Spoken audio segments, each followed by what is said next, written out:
প্রিয় দেশবাসী, আসসালামু আলাইকুম। আপনাদেরকে বিজয় অভিনন্দন।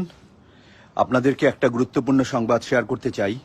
সেটি হলো, আমাদের প্রতিবেশী রাষ্ট্র ভারত সরকার শেখ হাসিনাকে অবতরণ করার সুযোগ দেয়নি, তার হেলিকপ্টারকে ফেরত পাঠিয়েছে।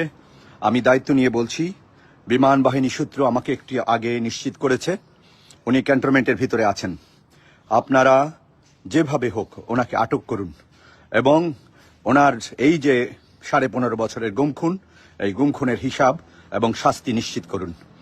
আপনারা যে যেখানে আছেন, আপনারা এই আমার ভিডিওটি ছড়িয়ে দিন, আমার এই ভয়েসটি ছড়িয়ে দিন, যাতে ছাত্র জনতা সবাই জানতে পারে যে খুনি হাসিনাকে ভারত ফেরত পাঠিয়েছে।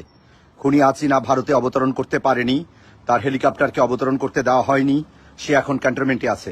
আমি কাজী শামীম আহসান দায়িত্ব নিয়ে বলছি, যারা আমাকে বিশ্বাস করেন তারা বিশ্বাস করুন, উনি বাংলাদেশে ফেরত আসতে বাধ্য হয়েছেন। ওনার হেলিকপ্টারকে অবতরণ করতে দেওয়া হয়নি, ওনাকে রিটার্ন পাঠিয়ে দেওয়া হয়েছে। উনি যে বাহন নিয়ে গিয়েছিলেন ভারতীয় ইয়েতে, সেটাকে ফেরত দেওয়া হয়েছে। এটি বিমান বাহিনীর একটি সূত্র নিশ্চিত করেছে। আপনারা খবর নিন, আপনারা ওনাকে আটকের চেষ্টা করুন। ওনাকে জীবিত অথবা মৃত যেভাবে পারেন ওনাকে আটক করুন। ওনার সাথে আমাদের হিসাব আছে, সেই হিসাব আমাদের বুঝে নিতে হবে। ওনার সাথে হিসাব আছে, এটা আমাদের যৌক্তিক হিসাব।